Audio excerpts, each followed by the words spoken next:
आज आपको वही सारी होगी। चलिए, तो बात उत्तकों पर हमारी बातें रही। जंतु उत्तकों में हमने उपकला उत्तक पर बात स्टार्ट की है। उपकला उत्तक 3 प्रकार का होता है। सरल होता है, स्त्रीत होता है और विशिष्ट होता है। सरल या कि सल्की, घनाकार और स्तंभाकार होता है। उपकला उत्तक में हमने 3 प्रकार पढ़े हैं, याद रखिएगा। ये जो तुम्हारा उपकला उत्तक होता है, उपकला उत्तक होता है, इसमें हमने बातें की कि ये 3 प्रकार का होता है। एक होता है सरल, एक होता है तुम्हारा स्त्रीत और एक होता है तुम्हारा विशिष्ट। 3 प्रकार का रहेगा। सरल में हमने सरल उपकला पढ़ा। सल्की के बाद हमने घनाकार पे बात की और हमने स्तंभाकार पे बात की। इस प्रकार हमने चर्चा की थी। ये भी 3 प्रकार का होता है, सल्की, घनाकार और स्तंभाकार। याद रखिएगा, ये 3 प्रकार का होता है। जब सेल की कोशिकाओं की एक, ये सरल क्या होता है? जब कोशिकाओं की एक परत, ये कोशिकाओं के अनेक स्तर होते हैं, इनमें कोशिकाओं के अनेक स्तर होते हैं और अगला वाला विशिष्ट होता है, जो विशिष्ट कार्यों के लिए रूपांतरित होता है। नमस्कार, राधे राधे सभी को, राधे राधे। चलिए, सरल, स्त्रीत और विशिष्ट। सरल में आगे 3 प्रकार के सल की, सरल, सल की उपकला, सरल घनाकार उपकला और सरल स्तंभाकार। सरल सल की का मतलब समझना, जब एक स्तर हो तो सरल कहते हैं, एक से ज्यादा स्तर हो तो स्त्रीत कहते हैं, विशिष्ट कार्यों के लिए तो विशिष्ट कहते हैं। जब सल की कोशिकाओं की एक परत पाई जाती है ऐसे करके, तो वो सल की, सरल सल की हो गया होगा या सल की सरल उपकला हो गया। घनाकार कोशिकाओं की परत हो ऐसे करके, एक परत हो तो उसे घनाकार कहते हैं, स्तंभाकार। अगर ऐसे हो स्तंभ क्या करती है, इस प्रकार की कोशिकाओं की परत हो तो उसे स्तंभाकार उपकला कहते हैं। तो सल की, घनाकार और स्तंभाकार की तीनों बातें आपको समझ में आ गई थी। इसके अलावा मैंने आप लोगों को बताया कि ये पाए कहां जाते हैं, तो याद रखिएगा, जो तुम्हारा सरल वाला होता है, सरल वाला ये कुपिकाओं में पाया जाता है, नेफ्रॉन में पाया जाता है, वर्गनलिकाओं में। तो इस वाली की बात हमने की थी कि नेफ्रॉन में मिलती है। इस प्रकार की उत्पत्ति कोशिकाएं कहां मिलती है भाई? नेफ्रॉन में मिलती है। आपके इसके अलावा हमने इसमें ये मूत्रवाहिनी नेफ्रॉन में मिलती है, कुपिकाओं में मिलती है, नेफ्रॉन और कुपिकाओं में मिलती है। नेफ्रॉन और कुपिका, कुपिकाएं क्या होती है? ध्यान से सुनना, फेफड़ों को बनाने वाली जो कोशिकाएं होती हैं, हमारे जो फेफड़े जिस कोशिकाओं के बने होते हैं ना, उनको कुपिका कहते हैं। और किडनी जो बनी होती है वो नेफ्रॉन की बनी होती है। अब प्रश्न आ जाए कि बताओ नेफ्रॉन जो होता है उसमें कौन सा उत्तक होता है? तो उपकला उत्तक होता है। कौन सा उपकला होता है? तो सरल वाला होता है। सरल में भी कौन सा होता है? सल्की सरल उपकला होता है। और इसी प्रकार का कुपिकाएं, कुपिकाएं, नेफ्रॉन, ये दोनों बनी होती है, याद रखिएगा, तुम्हारा इन्हीं के। इसके बाद होती है घनाकार, ये तो होती है वर्गनलिका। ये तुम्हारी वर्गनलिका होती है, याद रखिएगा। वर्गनलिका जिसको मूत्रवाहिनी कहते हैं, मूत्रवाहिनी बनी होती है तुम्हारी घनाकार उपकला उत्तक की बनी होती है, सरल घनाकार उपकला उत्तक की बनी होती है। और स्तंभाकार की बात करें तो याद रखना, ये फैलोपियन ट्यूब में पाई जाती है। फैलोपियन ट्यूब में अगर आपसे कहें कि फैलोपियन ट्यूब, फैलोपियन ट्यूब वो होती है जहां पर शुक्राणु और अंडाणु का मिलन होता है, जहां पर निषेचन की क्रिया संभव होती है, याद रखिएगा। और इसके अलावा पूछे यकृत की कोशिका किसकी बनी होती है? यकृत की कोशिका कौन सी उत्तक की बनी होती है? इसके अलावा पूछे तुम लोग यकृत हो गया, या अग्नाशय भी पूछे तुम्हारा, अग्नाशय ग्रंथि, ये अग्नाशय ग्रंथि सब तुम्हारे इसी के बने होते हैं, उपकला के। कौन से के? तो स्तंभाकार, सरल स्तंभाकार उपकला उत्तक के बने होते हैं। 3 प्रकार के उत्तकों पर चर्चा हो गई थी। और सरल का मतलब था कि जहां कोशिकाओं का एक, कोशिकाओं की एक परत हो, याद रखिएगा, कोशिकाओं की एक परत हो। दूसरी हमारी बात होती है कि ये स्त्रीत वाला, स्त्रीत सल्की, स्त्रीत घनाकार और स्त्रीत स्तंभाकार, ये याद रखना है तुम लोगों को इतना। तो हम इस पर चर्चा करेंगे, याद रखिएगा। तो उपकला उत्तक में अब हम दूसरा प्रकार पढ़ रहे हैं जिसे हम कहते हैं स्त्रीत उपकला उत्तक। स्त्रीत उपकला उत्तक, ध्यान से सुनना, ये क्या है स्त्रीत उपकला उत्तक? जब जब कोशिकाओं के कई स्तर हो, ध्यान सुन लेना, जब कोशिकाओं का एक स्तर होता है तो सरल होता है, और जब कोशिकाओं के कई स्तर मिलते हैं तो इस प्रकार का जो उत्तक तुम्हारा कहलाता है, ये स्त्रीत उपकला उत्तक कहलाता है।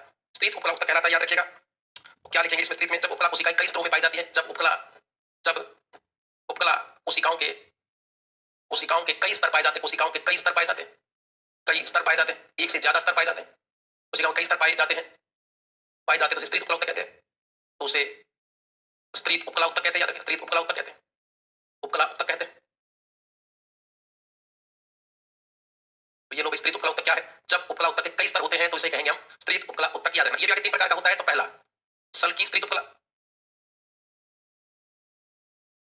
यह कई प्रकार का होता है, यह कई प्रकार का होता है। बस तुम्हें एग्जांपल याद रखने हैं, यह कई प्रकार का होता है। फिर मैं तुम्हें सारणी के द्वारा ये उत्तर तुम्हें याद करवा दूंगा, याद रखना। बस तुम पहले लिख लो, फिर उसके बाद मैं सारणी बनाऊंगा, उसमें सारी चीजें तुम्हें याद हो जाएंगी। घबराने की आवश्यकता नहीं है, थोड़ा टफ है ये। सल्की स्त्रीत उपकला उत्तक, याद रखिएगा। जब सल की कोशिकाओं के, जब सल की कोशिकाओं के कई स्तर हो, कोशिकाओं के कई स्तर हो, कोशिकाओं के कई स्तर हो, जब सल की कोशिकाओं के कई स्तर हो तो उसे कहेंगे हम सल की स्त्रीत उपकला उत्तक, याद रखना। ये कहां मिलता है इसका तुम्हें याद रखना कि मिलता कहां है, तो याद रखिएगा, ये पाया जाता है आपका अधिचर्म में, अग्रास नली और मुख गुहा में। वो कहां मिलता है? ये मुख गुहा में मिलता है। मुख गुहा, ग्रास नली, ध्यान से सुनना, मुख गुहा हो गया, ग्रास नली, अधिचर्म, अधिचर्म में, याद रखिएगा। तो क्या बोला मैंने? सल की स्त्रीत उपकला जब सल की कोशिकाओं के कई स्तर हो। सल की कोशिकाएं कौन सी होती है? तो मैंने आप लोगों को बताया था इस प्रकार, ये एक परत हो गई, इसके ऊपर ये दूसरी परत आ गई, सल की कोशिकाओं की दूसरी परत आ गई, ये इस प्रकार तीसरी परत आ गई। इस प्रकार की सल की कोशिकाओं के कई स्तर होते हैं तो उसे हम कहते हैं सल की स्त्रीत उपकला। स्त्रीत सल की उपकला एक ही बात होती है। और ये कहां मिलती है? तो मुख गुहा में। कहां मिलती है? ग्रास नली में और अधिचर्म में। तो प्रश्न आ जाए कि बताइए सल की स्त्रीत उपकला कहां पाई जाती है? तो मुख गुहा में, ग्रास नली में और अधिचर्म में पाई जाती है। सल की कोशिकाओं के कई स्तर है, मैंने आप लोगों को बताया, देखो इधर दोबारा थोड़ा देख लेते हैं।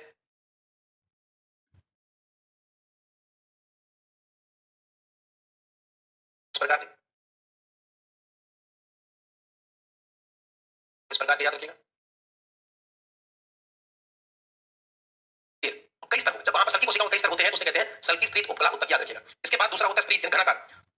तो याद रखना, दूसरा है घनाकार स्त्रीत उपकला। तो ये क्या है? ध्यान सुनिएगा।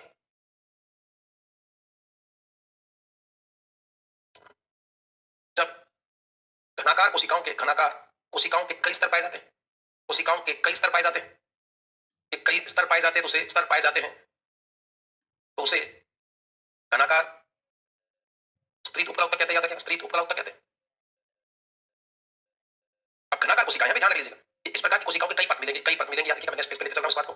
इस प्रकार कई स्तर मिलेंगे, यहां इस प्रकार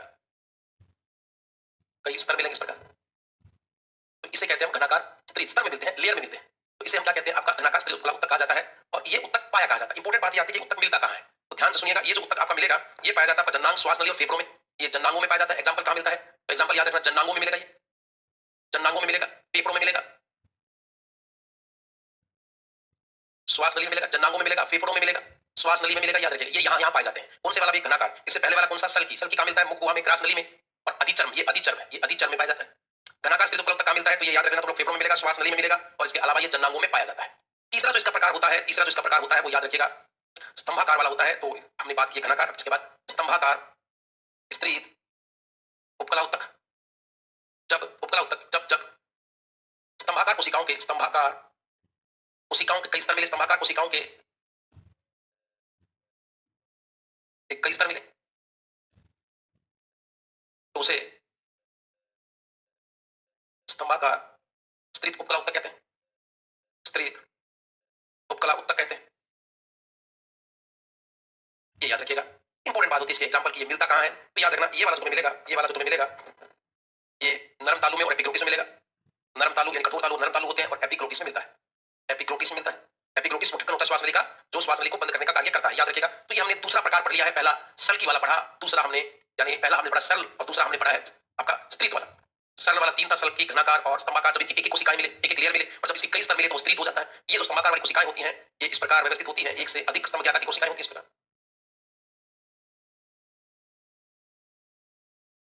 इस प्रकार कई स्तर मिलते हैं इनके, स्तंभ क्या करती कोशिकाएं होती हैं, याद रखिएगा इस प्रकार।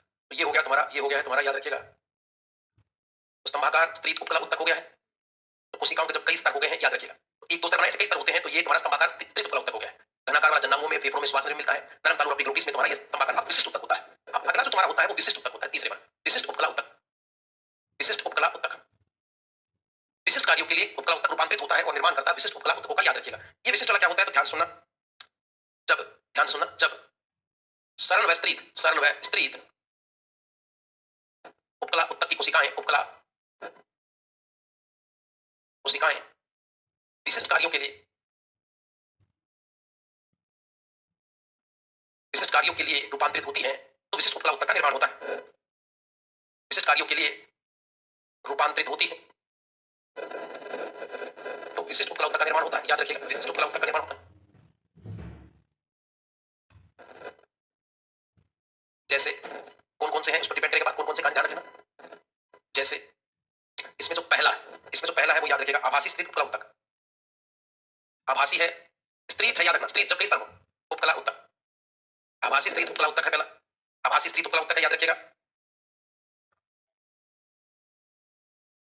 ये देखो आभासी स्त्रीत क्या है, इसका मतलब समझ, होता तो एक स्तर है, लेकिन कुछ कोशिकाएं लंबी स्त्रीत हो, कैसे आभासी स्त्रीत उपकला उत्तक। इसमें स्त्रीत उपकला उत्तक एक स्तर तक ही होता है। ये जो स्तंभाकार कोशिकाएं होती है, ये स्तंभाकार कोशिका इस प्रकार, कई कोशिकाएं लंबी हो जाती है, कई कोशिकाएं छोटी हो जाती है, फिर कई कोशिकाएं बहुत लंबी हो जाती है। ऐसा लगता तो है कि इस तरह से ज्यादा, लेकिन याद रखना एक ही कोशिकाओं की पथ होती है, लगता है ऐसा स्त्रीत है, लेकिन स्त्रीत होता नहीं है। इसमें कई बार कोशिकाएं लंबी हो जाती है, कई कोशिकाएं बहुत छोटी रह जाती है, फिर कोई लंबी हो जाती है, तो हमें लगता है कि कई स्तर है, लेकिन स्तर एक ही होता है, एक ही होता है। इसलिए इसे आभास होता है कि स्त्रीत है, लेकिन स्त्रीत होता नहीं है, ये केवल आभास होता है, याद रखना। ये आभासी जो होता है, ये उत्तक होता है आभासी वाला, ये वाला स्त्रीत उपकला उत्तक, आभासी स्त्रीत उपकला उत्तक।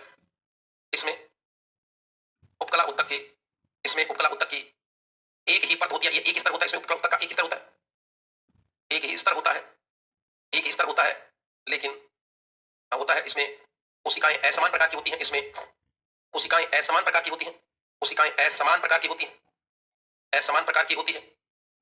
कुछ कोशिकाएं बड़ी होती हैं, कुछ कोशिकाएं बड़ी, कुछ कोशिकाएं बड़ी व कुछ कोशिकाएं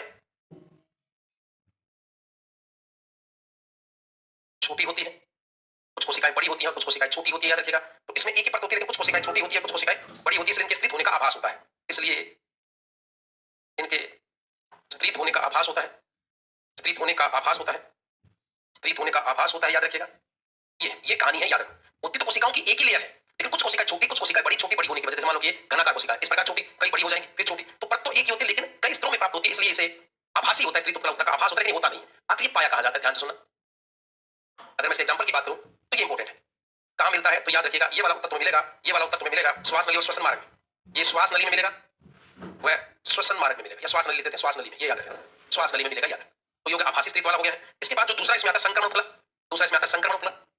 संक्रमण उपकला यह मूत्राशय में पाई जाती है, ये इंपॉर्टेंट है याद रखना, यह मूत्राशय में पाई जाती है, ये मूत्राशय में पाई जाती है तथा इसमें अत्यधिक फैलने की क्षमता होती है, तथा इसमें अत्यधिक फैलने की क्षमता होती है। तो मूत्राशय में मूत्र इकट्ठा होता रहेगा तो ये फैलती रहेगी और कभी भी फटती नहीं है। जिन लोगों को लगता है कि मूत्राशय फट सकता है मूत्र ज्यादा भरने पर, तो ऐसा नहीं होता है। इसमें मूत्र में फटता चला जाएगा लेकिन कभी फटती नहीं, क्योंकि इसमें विशेष प्रकार की ट्रांजिशन वेसिकल्स पाई जाती है, संक्रमण उपकला पाई जाती है और इसमें अत्यधिक फैलने की क्षमता होती है। तो ये संक्रमण उपकला हो गई है। इसके बाद तीसरी वाली जनन उपकला, इसमें जनन उपकला ये होती है तुम्हारे जनन उपकला जो कि जन्नांगों में पाई जाती है, जन्नांगों में पाई जाती है, याद रखना यह जन्नांगों में पाई जाती है, यह जनन अंगों में या जन्नांगों में पाई जाती है, जन्नांगों में पाई जाती है, जन्नांगों में पाई जाती है तथा इसका कार्य, इसका विशेष कार्य, इसका तथा इसका कार्य युग्मकों का निर्माण करना है। इसका कार्य युग्मकों का कार्य निर्माण करना होता है, युग्मकों का निर्माण करना होता है, युग्मकों का निर्माण करना होता है।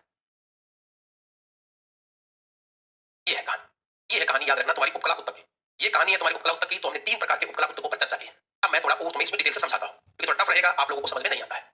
उपकला उत्तक दूसरे उत्तकों पर वृद्धि करने वाला उत्तक है। उपकला उत्तक दूसरे उत्तकों पर वृद्धि करने वाला उत्तक होता है। उपकला उत्तक तुम्हारा याद रखिएगा एक ऐसा उत्तक जो दूसरे उत्तकों पर वृद्धि करता है। ये 3 प्रकार का था, पहला सरल, दूसरा स्त्रीथ और तीसरा इसमें विशिष्ट होता है, विशिष्ट उपकला। ध्यान से सरल में एक परत होती है, कोशिकाओं की एक परत होती है, कोशिकाओं का एक स्तर होता है, एक परत होती है, एक स्तर होता है। कोशिकाओं के कई स्तर होते हैं, कोशिकाओं के कई स्तर होते हैं। ये होती सरल सल की, सरल व सल की, सरल व सल की विशिष्ट कार्यों में रूपांतरित होते हैं। सल की उपकला विशिष्ट कार्यों में रूपांतरित होते हैं, विशिष्ट कार्यों के लिए रूपांतरित होते हैं, रूपांतरित होते हैं। याद रखिएगा ये 3 प्रकार का है, शल की, दूसरा होता है घनाकार और तीसरा होता है स्तंभाकार।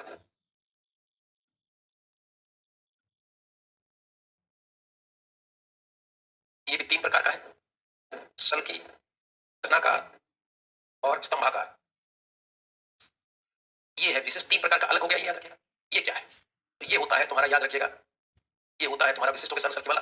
ये 3 प्रकार का हमने पढ़ा, आभासी स्त्रीथ, आभासी स्त्रीथ होता नहीं लगता है, संक्रमण उपकला वाला होता है, संक्रमण उपकला,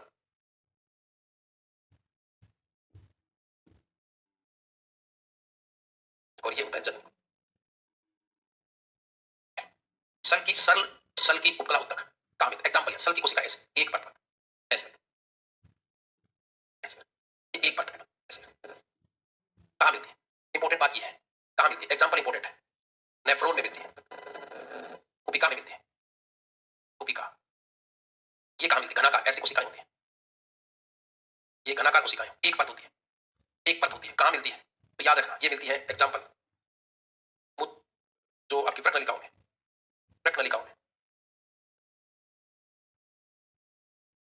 व्रत नलिकाओं में बात करें, सूरज, व्रत नलिकाओं, ये स्तंभाकार होती है। देखिए स्तंभाकार कहां मिलती है?